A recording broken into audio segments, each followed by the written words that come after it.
2024 நாடாளுமன்ற தேர்தல் திருவிழா நிறைவடைந்திருக்கிறது. ஏப்ரல் 19ஆம் தேதி முதற்கட்ட தேர்தல், கடந்த 1ஆம் தேதி ஜூன் 1ஆம் தேதி 7ஆம் கட்ட தேர்தல் நிறைவு பெற்றிருக்கிறது. ஆக 7 கட்டங்களாக இந்த முறை தேர்தல் நடைபெற்றது. அதனுடைய வாக்கு எண்ணிக்கை இன்று. ஏன்னா கடந்த 2 மாதங்களாகவே ஜூன் 4 இந்த வார்த்தையை அடிக்கடி கேட்டுக்கிட்டே இருந்திருப்போம். அதற்கான நாள் இன்று. இந்தியாவை ஆளப்போவது யார்? ஒரு பக்கம் தேசிய ஜனநாயக கூட்டணி, இன்னொரு புறம் இந்தியா கூட்டணி கட்சியினர் மோதுகின்றனர். ஆக இது பெரிய ஒரு விஷயமாக பார்க்கப்படுகிறது. இதில் முடிவில் இன்னைக்கு என்ன அப்படிங்கிறது நமக்கு முடிவுகள் தெரிய வரும். இத்தனை நாள் காத்திருந்ததற்கான விடை கிடைத்துவிடும் அப்படின்னு சொல்லலாம். தமிழ்நாட்டில் 39 தொகுதிகளில் வாக்கு எண்ணும் மையங்கள். இதில் கிட்டத்தட்ட பார்த்தோம் அப்படின்னு சொன்னால் இந்த 39 தொகுதிகளில் 43 கட்டிடங்களில் வாக்கு எண்ணுகிறார்கள். இப்போ ஒவ்வொரு சட்டப்பேரவை தொகுதிக்கும் ஒரு அறை அப்படிங்கிற பார்த்தோம்னா அதில் 14 மேஜைகள் போடப்பட்டிருக்கும். சில இடங்களில் 14க்கும் அதிகமான மேஜைகள் கூட பயன்படுத்துவதற்கான வாய்ப்புகள் இருக்கு. தபால் வாக்குகள் எண்ணப்பட்டு கொண்டிருக்கின்றன. சில இடங்களில் கூச்சல் குழப்பம் இருக்கிறது. வேலூர் போன்ற இடங்கள்ல எல்லாம் பார்த்தோம் அப்படின்னா வாக்கு எண்ணும் மையங்களில் கூச்சல் குழப்பம் அப்படிங்கிற தகவல்கள் வந்து கொண்டிருக்கின்றது. ஆனால் மற்ற இடங்களில் அந்த தபால் வாக்குகள் எண்ணப்பட்டு கொண்டிருக்கின்றன. இந்த முறை பார்த்தோம் அப்படின்னா தபால் வாக்குகளுக்கு அடுத்து வாக்கு இயந்திரங்களில் உள்ள வாக்குகள் எண்ணப்படும். இவிஎம் மிஷினில் உள்ள வாக்குகள் எண்ணப்படும். கடைசி சுற்றுக்கு முன்பு தபால் வாக்குகளுடைய விவரங்கள் வெளியிடப்படும் அப்படிங்கிற ஒரு விஷயமும் நம்ம பார்க்கப்படுகிறது. நம்ம வேந்தர் டிவியில் நேரலையாக துல்லியமாக நொடிக்கு நொடி கள நிலவரங்களை காண இருக்கிறீர்கள்.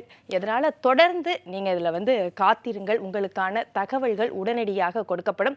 அரங்கிலும் அரசியல் பிரமுகர்கள், பத்திரிகையாளர்கள், விமர்சகர்கள் என அனைவருடனும் விவாதம் நடத்த இருக்கின்றோம். நமது அரங்கத்திற்கும் நாம் தமிழர் கட்சியைச் சேர்ந்த ஜான் பால் தினகரன் அவர்கள் வந்திருக்கிறார். வணக்கம். வணக்கம்.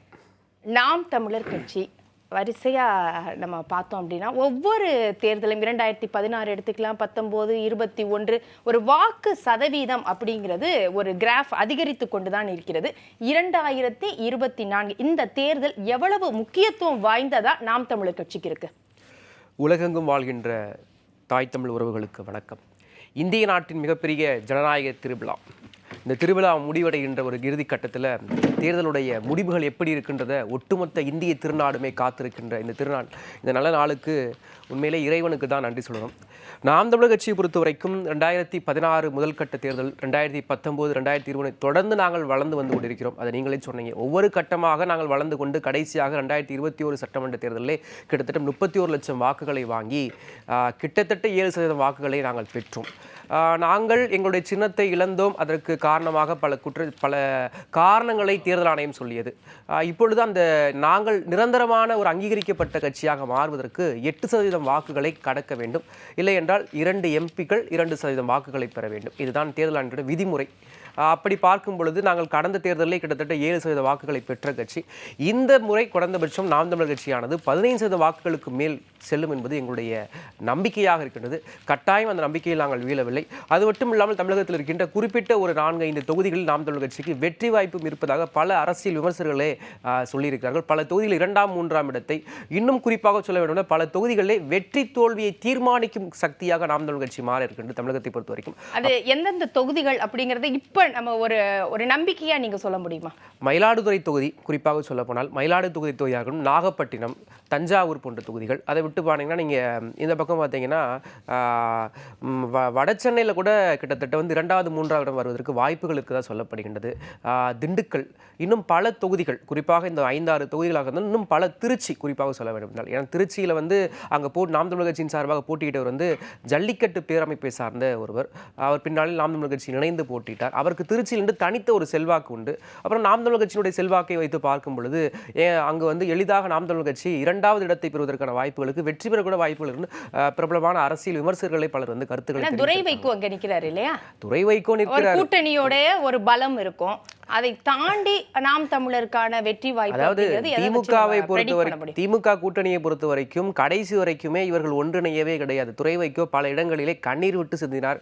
எனக்கு இவர்கள் ஒத்துழைப்பு கொடுக்க மாட்டேங்கிறார்கள், குறிப்பாக அமைச்சர் நிக்கேயன் நேரு மீதோ அன்பில் மகேஷ் மீதோ பல குற்றச்சாட்டுகளை சொல்ல முடியாமல் சொல்லினார். வெளிப்படையாகவே கண்ணீர் விட்டு கதறினார். எனக்கு ஒத்துழைப்பு கொடுக்க மாட்டேங்கிறார்கள், எனக்கு ஒத்துழைப்பு கொடுங்கள் என்றெல்லாம் கதறினார். அப்ப அந்த இடத்துல வந்து திமுகவினுடைய வாக்கு வங்கியே டிரான்ஸ்ஃபர் ஆகல அப்படின்ற ஒரு இது இருக்கு. இங்கே ஒரு விமர்சனம் இருக்க தான் செய்யும். திமுகவினரே பலர் வந்து மதிமுகவுக்கு வாக்கு குறிப்பாக துறைக்கு வாக்கு செலுத்துவதில்லை வியப்பு காட்டினாங்க. அதுக்கு நம்ம வேற கட்சிக்கு போட்டுடலாம், நாம் தமிழர் கட்சி மாதிரி போட்டலாம்னு சொல்லிட்டு என்னுடைய நண்பர்கள் திருச்சியில் திராவிடர் கழகத்தை அடிப்படையாக கொண்ட நண்பர்கள் பலர் இருக்காங்க திருச்சியில். அவங்க என்னிடம் பேசியது, நாங்கள் துறை வைகோவுக்கு போட தயாராக இல்லை, ஏன்னா வைகோ வந்து திமுகவுக்கு துரோகம் செய்து விட்டு வெளியே சென்றவர், நாங்கள் அந்த துரோகத்தை ஏற்றுக்கொள்ள விருப்பமில்லை, அதனால் வந்து நாங்கள் வந்து இந்த தேர்தலில் வந்து நாம் தமிழர் கட்சிக்கு தான் வாக்களிக்கும் ஒரு பிரபலமான திராவிடர் கழக குடும்பத்தை சார்ந்தவர்கள் வெளிப்படையாக சொன்னாங்க. கடந்து தானே கூட்டணி அப்படின்னு வந்துருச்சு. எப்பயோ நடந்த விஷயமாக அது இருந்தது. அந்த பிளவு அப்படின்னு நம்ம பார்த்தோம். மதிமுக திமுகவிலேருந்து அதற்கு பிறகு அவங்க வந்து ஒன்றிணைந்துட்டாங்க. இதை வந்து 2021 அந்த கூட்டணி இருந்தது. புதுசா இந்த விஷயங்கள்லாம் சொல்றது அப்படிங்கிறது இந்த ஓட்டு பாதிக்கக்கூடிய விஷயமா இருக்கும். தலைமைகள் ஒன்றிணைந்தாலும் கீழே வந்து இந்த கேடர்ஸ் சொல்லக்கூடிய தொண்டர்கள் ஒன்றிணைந்தாதான் கட்சி வட்டாரம் வளரும், அது ஓட்டு வங்கியா மாறும். நீங்க தலைமைகள்ல இருந்து ஓட்டு வங்கி மாறுமானா கீழே இருக்க கேடர்ஸ் தான் முக்கியமான காரணம். அந்த தெருவில் எவன் இருக்காங்க கட்சி சார்ந்த நபர், அந்த பகுதியில் யார் இருக்கா, அவங்களால வாக்குகள் சேகரிக்கிற தன்மைன்னு ஒன்று இருக்கு. அந்த தன்மை வந்து அங்கே தோல்வி அடைந்ததா பிரபலமான நீங்க பல கருத்து கணிப்புகள், நம்ம கருத்து கணிப்புகள் நாங்கள் ஏற்கல, பல கருத்து கணிப்புகளே சொல்லும் பொழுது திருச்சியில் வந்து ஒரு சந்தேகமான இடங்கள் ரொம்ப 0.% தான் நிறைய கருத்து கணிப்புகள் வெளிவந்துச்சு. அப்ப அதெல்லாம் பார்க்கும் பொழுது திருச்சி ஒரு சந்தேகமான இடமாக இருக்கின்றது. இன்னும் குறிப்பாக மயிலாடுதுறை தொகுதியில் நாம் தமிழர் கட்சியினுடைய எங்களுடைய பெண்ணிய போராளி அக்கா காளியம்மாள் அவர்கள் போட்டியிடுகிறார். அவர் மிகவும் தொடர்ந்து தமிழ் மண்ணுக்காக, கடலோடிகள் வாழ்வுக்காக தொடர்ந்து போராட்ட காலத்தில் இருக்கக்கூடியவர். அவர் இந்த முறை வெற்றி வாய்ப்பை சொல்வதற்கு கூட வாய்ப்புகள் அதிகமாக. இன்னும் குறிப்பாக சொல்ல கிருஷ்ணகிரி தொகுதியில் நாம் தமிழர் கட்சியின் சார்பாக போட்டியிட்டவர் உலகம் அறிந்த ஒருவர், ஐயா வீரப்பனாருடைய மகள் போட்டியிட்டாங்க, வித்யா வீரப்பன் போட்டியிட்டாங்க. அவங்க வந்து கிருஷ்ணகிரி தொகுதியில் வெற்றி வாய்ப்புனா அவங்க சென்ற கிராமங்கள், நானே 2 நாள் கிருஷ்ணகிரியில் போய் நேரடியாக அவங்களுக்காக பரப்புரை செய்ய போயிருந்தேன். அப்போ நானே நேரடியாக பார்த்தேன், அரசியலே தெரியாத சாமானிய மக்கள், ரொம்ப அடித்தட்டில் இருக்க மக்கள் கூட வந்து அவங்கள தேடி ஓடி வந்தாங்க. தேடி ஓடி வந்து இந்த முறை உங்களுக்கு தான் வாக்களிக்க போகிறோம், நாங்கள் உங்கள் சின்னம் என்னன்னு கேட்டாங்க. ஏன்னா நாம் தமிழர் கட்சியோட சின்னம் மாற்றப்பட்டு சின்னம் என்பது அந்த சாமானிய மக்களுக்கு சென்று சேராமல் இருந்துச்சு. அவங்க தேடி வந்து கேட்டாங்க, இந்த உங்களுடைய சின்னம் என்ன, நாங்கள் வந்து வீரப்பனாராக பார்க்குறோம், வித்யா வீரப்பனை, அவங்க வந்தால் எங்களுக்கு மீண்டும் வந்து இங்கே இருக்கிற சிக்கல்களுக்கு தீர்வு கிடைக்கும், பிரச்சனைகளுக்கு தீர்வு கிடைக்கும், அப்போ நாங்கள் வந்து கட்டாயமாக வந்து நாம் தமிழர் கட்சிக்கு வாக்களிக்க போகிறோம், அதனால் உங்களுக்கு சின்னம் என்றெல்லாம் கேட்டு இந்த மாதிரிலாம் மக்கள் வந்து நாம் தமிழர் கட்சியை தேடி வாக்களித்தார்கள். தேர்தல் நாள் என்று நான் பார்த்தேன், பல தொகுதிகளுக்கு சென்னை முழுவதும் நான் பயணிக்கும் பொழுது மக்கள் வந்து நாம் தமிழர் கட்சியினுடைய சின்னத்தை தேடி வாக்களித்ததை நாங்கள் பார்த்தோம். இதில் முன்னொரு விஷயம் சொல்லப்போனால், இங்கிருக்கின்ற இருபெரும் திராவிட கட்சிகள், தேசிய கட்சியான காங்கிரஸ் பாஜகவை தவிர்த்து தமிழர் மண்ணில் ஒரே ஒரு கட்சி பணத்தை இந்த தேர்தலில் செலவிடாமல், பணத்தை கையூட்டாக கொடுக்காமல் வாக்கு பெற்றதென்றால் அது நாம் தமிழர் கட்சி மட்டுமே தான். இது உலகமே அறிந்த ஒரு விஷயம். அப்படிப்பட்ட நாம் தமிழர் கட்சி இந்த தேர்தல் என்பது எங்களுக்கு ஒரு மிகப்பெரிய ஒரு வரலாற்று சுவடாக தான் நாங்கள் பார்க்குறோம். எங்கள் கட்சி அங்கீகரிக்கப்பட்ட கட்சியாக மாறப்போகிறது, நிரந்தர சின்னம் கிடைக்க போகின்றது. அதை கடந்து எத்தனை தொகுதியில் வெற்றி பெற போகிறோம் என்பது இனி வரும் நேரத்தில் தான் தெரிய வருது. ஏன்னா முதற்கட்ட சுற்றுகள் தான் வந்துகிட்டு இருக்கு இப்போ வரைக்கும். கண்டிப்பா தபால் வாக்குகள் எண்ணப்பட்டு கொண்டிருக்கின்றன. தொடர்ந்து அடுத்தடுத்த கட்டங்களில் எப்படி மாறும் அப்படிங்கிறதெல்லாம் நம்ம பார்க்கலாம். தற்போதைய நிலவரத்தில் பார்த்தோம் அப்படின்னா இந்திய அளவில் 543 தொகுதிகளில் 300 தொகுதிகளுக்கான வாக்கு எண்ணிக்கை ஆரம்பித்து விட்டது. அதில் இப்போ கிடைத்த அந்த அளவுப்படி பார்த்தோம் அப்படின்னு சொன்னால் பாஜக 195 இடங்களில் முன்னிலை பெற்றிருக்கிறது. இந்தியா கூட்டணி 92 இடங்களில் முன்னிலை அப்படிங்கிற தகவல் வந்து கொண்டிருக்கிறது. அடுத்தடுத்த இப்போதான் ஆரம்பம், இப்போதான் அடுத்தது நம்ம பார்க்கலாம். அடுத்து வந்து நெல்லையிலையும் பார்த்தோம் அப்படின்னா வாக்கு எண்ணும் மையங்களில் அந்த மையத்தில் பார்த்தோம் அப்படின்னு சொன்னால் சாவி தொலைந்து விட்டது அப்படிங்கிற ஒரு செய்தி வந்திருக்கிறது. இது மாதிரி நிறைய விஷயங்கள், சுவாரஸ்யமான விஷயங்கள் அப்படிங்கிறதெல்லாம் நம்ம வந்து தொடர்ந்து பார்க்கலாம். நெல்லையில் சாவி தொலைந்ததால் பூட்டு உடைக்கப்பட்டிருக்கிறது அப்படிங்கிற ஒரு தகவல் வந்திருக்கிறது. ஏற்கனவே நம்ம பார்த்தோம், வேலூரில் வாக்கு எண்ணும் மையத்தில் ஒரு கூச்சல் குழப்பம் இருந்தது அப்படிங்கிற செய்தியை நம்ம பார்த்தோம். தற்போது பார்த்தோன்னா நெல்லையில் அந்த சாவி தொலைந்து விட்டது, வாக்கு எண்ணும் மையத்துடைய சாவி தொலைந்து விட்டது, அதனால் பூட்டு உடைக்கப்பட்டது, அந்த ஸ்ட்ராங் ரூம் அதோடைய பூட்டு உடைக்கப்பட்டது அப்படிங்கிற தகவல் வந்திருக்கிறது.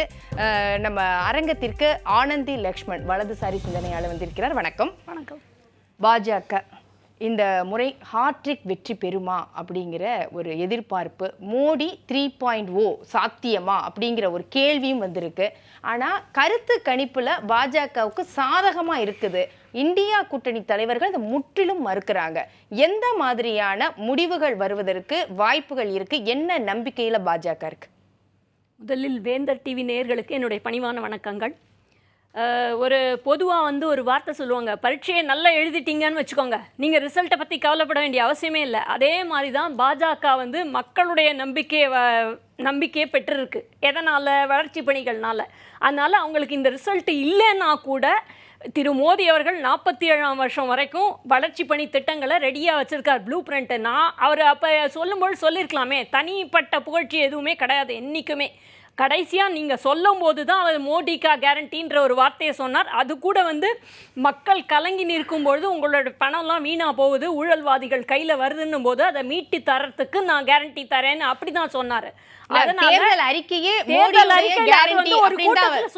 அதுலயே ஆரம்பத்திலேயே கொஞ்சம் விமர்சனம் வர ஆரம்பிச்சிருச்சு. மோடிங்கிற ஒரு முகம் மட்டும்தான் முன்னிலைப்படுத்துறது, பாஜகவுடைய தேர்தல் அறிக்கை மோடியுடைய கேரண்டியா அப்படிங்கிற ஒரு பார்வை. முதல்ல இருந்து 3 டேர்ம் அவர் தானே பிரதம மந்திரி வேட்பாளரா சொல்லிக்கிட்டு இருக்காரு. இங்க பிரதம மந்திரி வேட்பாளர் சொல்றதுலயே குளறுபடி இருக்கே. இன்னும் அது முடிவு பண்ணல. தேர்தல் முடிவு வந்தப்புறம் அப்பனா முடிவுலயே உங்களுக்கு நம்பிக்கை இல்லைன்னு அர்த்தம். 48 மணி நேரத்துல நாங்க தேர்வு பண்ணிடுவோம். இந்தியா கூட்டணியில முடிவு தெரிஞ்சப்புறமா, அதாவது இப்பதான் உங்களுக்கு பரீட்சையை பத்தி சொன்னேன், எக்ஸாம் ரிசல்ட் கையில் வந்தப்புறமா நான் ஃபெயில் ஆனதுக்கு இதெல்லாம் காரணம்னு ஒரு ஆராய்ச்சி பண்ணிட்டு இருக்கலாம். அது லைஃப் முழுக்க பண்ணலாம். அது மாதிரியான பேச்சு அது 48 மணி நேரத்தில் நான் சொல்லுவேன். அது கூட சொல்ல முடியாத ஒரு நிலைமை. அதே பாஜகவை பொறுத்த வரைக்கும் எல்லாத்துலேயும் பர்ஃபெக்ஷன்னா நீங்கள் அதே மாதிரி என்னென்னமோ சொன்னாங்க, ஊழல் அதில் ஊழல் எல்லாம் வரிசையாக கம்ப்ளைண்ட். நீங்கள் பார்த்தீங்கன்னா ஆட தெரியாதவங்க தான் மேடை கோணல் சொல்லுவாங்க. அதுமாரி முதல்லேருந்து கம்ப்ளைண்ட் வச்சே அவங்களுக்கு பொழுது போச்சுங்க உண்மையிலேயே. இதுக்கு பதிலாக நாங்கள் ஆட்சிக்கு வந்தான்னா நாங்கள் இந்தந்த வளர்ச்சி பணிகள் அப்போ கூட ஃப்ரீ பீஸ்ன்னு இலவசம் கொடுப்போம்னு சொல்கிறாங்களே தவிர வளர்ச்சி பணிகளை பற்றி பேச மாட்டேங்கிறாங்க. பாஜக பேசவும் இல்லை. அவங்களுடைய வளர்ச்சி 10 ஆண்டுகள்ல செய்த சாதனையை பத்தி பேசவே இல்ல. காங்கிரஸ் உடைய தேர்தல் அறிக்கை இந்தியா கூட்டணி பத்தி விமர்சனம் தான். இருங்க ஒரு நிமிஷம். அதாவது பாஜகவுக்கு தன்னை நிரூபிக்க வேண்டிய அவசியம் இல்லைன்றதை தான் இந்த கருத்து கணிப்புகள் சொல்கின்றன. கரெக்டா? அதில் தானே சொல்லுது. இப்போ ஒருவேளை கருத்து கணிப்பில் வேற மாதிரி வந்திருந்ததுன்னு வச்சுக்கோங்களேன், அப்போ இவங்க பேச்சே வேற மாதிரி இருந்திருக்கும். இப்போவே இந்த கருத்து கணிப்பு, அதாவது முதல் கட்ட தேர்தல் பிரச்சாரத்துலேருந்து பயம். நாங்கள் எப்படியும், ஏன்னா முதல்ல இவங்க கூட்டணி ஒரு கூட்டணியாக சேர்ந்ததே நீங்கள் பார்த்தீங்கன்னா ஆளுக்கு ஒரு பக்கம் கொடி பிடிக்கிற நெல்லிக்காய் மூட்டை மாரி ஆளுக்கு ஒவ்வொருத்தரும் ஒரு கண்டிஷன் வைக்கிறாங்க அந்த கூட்டணியில் இருக்கிறதுக்கு. திருமதி மம்தா பானர்ஜி ஒன்று சொல்கிறாங்க, அந்த பக்கம் கேஜ்ரிவால் ஒன்று சொல்லிட்டு இருந்தார் இத்தனை நாளா. இப்போ என்ன சொல்லுவாரோ எல்லாத்தையும் தாண்டி வந்துட்டாங்க. அப்பன்னா முதல் கோணல் முற்றும் கோணல் உங்களுக்கு அடிப்படை அடிவாரமே சரியில்லை. ஆனால் பாஜகவுக்கு அப்படி ஒரு அவசியம் இருக்கலைன்றதே அவங்களோட மிகப்பெரிய ஸ்ட்ராங் பாயிண்ட்டு. நீங்கள் கேட்குற மாதிரி அவங்க யாருக்கும் தன்னை நிரூபிக்க வேண்டிய அவசியம் இல்லை. நீங்கள் சொன்னீங்க 10 வருஷமாக வளர்ச்சி பணிகளை சொல்லவே இல்லை பாஜக. எதுக்கு சொன்னால் தான் நிரூபணம் ஆயிடுச்சே. அவ்வளோ பேர் பயன்பெற்றிருக்காங்களே. ஒரு ரோடு இது பண்ணதெல்லாம் சொல்லணும்னா மக்கள் அதை பார்த்துட்டே இருக்காங்க. நான் ரோடு போட்டேன்னு சொல்லிக்கணுமா? அவசியம் இல்லையே. ஒருவேளை அப்படி அவங்க சொல்லியிருந்தாங்கன்னா உங்களுக்கு தம்பட்டம் அடிக்க தான் நேரம் சரியாக இருக்குன்னு அதையும் தான் சொல்லியிருப்பாங்க எதிர்கட்சிகள். சரியா? ஆனால் என்ன சொல்கிறாரு, எனக்கு ஒரு அவசியம் தான். சரி, இது வரைக்கும் பார்த்ததெல்லாம் கூட ஒன்றும் இல்லை, இனிமே தான் இருக்குது. இந்த 10 வருஷத்தை விடவும் இந்த 3ஆவது வருஷம் இன்னும் நிறைய பணிகளை நாங்கள் செய்ய போகிறோம், அத்தனையும் மக்களுக்காகன்னு மக்களை முன்னிறுத்தி தான் பேசுகிறாங்க. அதே மாதிரி நீங்கள் சொல்கிற இதெல்லாம் அவங்க கமெண்ட் அடிக்கிறாங்க அப்படின்னு சொன்னால் நீங்கள் மக்களை ஏமாத்துறீங்க அப்படின்ற ஒரு விஷயத்தை மக்களுக்கு விழிப்புணர்வு சொல்கிறதுக்காக தான் எடுத்து சொல்கிறாங்களே தவிர இவங்களா முதல்ல எடுக்கிறச்சேவே இந்த கம்யூனிட்டிக்காக இந்த இவங்களுக்காகன்னு அவங்க சொல்லவே இல்லை, எங்கேயுமே சொல்லலை. அதே மாதிரி ஒரு தனிப்பட்ட ஈவன் இதில் சொல்லும்போது கூட இளைஞர்களுக்கு, விவசாயிகளுக்கு, இதில் குறைவாக இருக்கிறவங்க இப்படி தான் பிரித்து தான் அவர் வளர்ச்சி மொழிகளை சொன்னாரே தவிர இந்த சிறுபான்மையினருக்கு பெரும்பான்மையினருக்குன்னு சொன்னாரா தேர்தல் வாக்குறுதி? பேசினதே என்ன, 2ஆம் கட்ட தேர்தலுக்கு பிறகு மோடி அவர்களுடைய பிரச்சாரம் அப்படிங்கிறது எதை நோக்கி போனது? இந்து முஸ்லிம். இது இப்போ இன்னைக்கு ரிசல்ட்ல முடிவுல எப்படி பிரதிபலிக்கும் நீங்க நினைக்கிறீங்க? நிச்சயமா கண்டிப்பா மோடி தான் ஆட்சிக்கு வரப்போறார். 3ஆவது தடவை பாஜகவையும். இதுக்கு சாட்சி வந்து என்ன சொல்றது, இங்க சொல்ற மாதிரி 2.5 ஆண்டு கால சாட்சி இதுன்ற மாதிரி ஒரு சொல்லிக்க வேண்டிய அவசியம் அவருக்கு இல்லை. ஏற்கனவே தெரியும். இன்னொன்று ஒரு விஷயம் மோடி அவர் சொன்னார் அப்படின்னு சொன்னீங்கன்னா, கடந்த இதில் வந்து ஒரு 200 இடங்கள்ல பாஜக வெற்றி பெறவே இல்லை, தென்னகத்தையும் சேர்த்து தமிழ்நாட்டில் கர்நாடகாவில். ஸோ ஒரு வெற்றியை நோக்கி ஒரு தேர்தல் பிரச்சாரம்க்குரிய இதுவாக போகக்கூடிய ஒரு பிரதம மந்திரி வேட்பாளர் வந்து வேட்பாளர்னு எடுத்துப்போம், பிரதம மந்திரியா சிலது சொல்லியிருக்காரு, பிரதம மந்திரி வேட்பாளரா சிலது சொல்லியிருக்காரு. அந்த 200 இடங்களுக்கு அடையறதுக்காக அவர் வந்து முயற்சி பண்ணார். இது ஒரு தவறா எடுத்துக்க முடியாது. இதுதான் உண்மை நிலவரமும் கூட. சரி, நம்ம தொடர்ந்து பேசலாம். தற்போது பார்த்தோம் அப்படின்னா வந்து நிலவரம் 543 தொகுதிகளில் 393 தொகுதிகள் அதனுடைய நிலவரம் வந்திருக்கிறது. பாஜக 279 தொகுதிகளில் முன்னிலை பெற்றிருக்கிறாங்க. இந்தியா கூட்டணி வந்து 95 இடங்களில் முன்னிலை அப்படிங்கிற தகவல் வந்திருக்கிறது. தமிழ்நாட்டை பொறுத்த வரைக்கும் நம்ம நெல்லையில் வாக்கு என்னும் அந்த மையத்தின் ஸ்ட்ராங் ரூமோடைய சாவி தொலைஞ்சிருச்சு, அதனால பூட்டு உடைக்கப்பட்டிருக்கிறது அப்படிங்கிற ஒரு செய்தி. இன்னொரு பக்கம் வந்து வேலூர்ல வாக்கு எண்ணும் மையத்தில் கூச்சல் குழப்பம் இருந்தது, தற்போது அது தணிக்கப்பட்டு வாக்கு எண்ணும் பணிகள் தொடங்கப்பட்டிருக்கிறது அப்படிங்கிற செய்திகளையும் நம்ம பார்க்கிறோம்.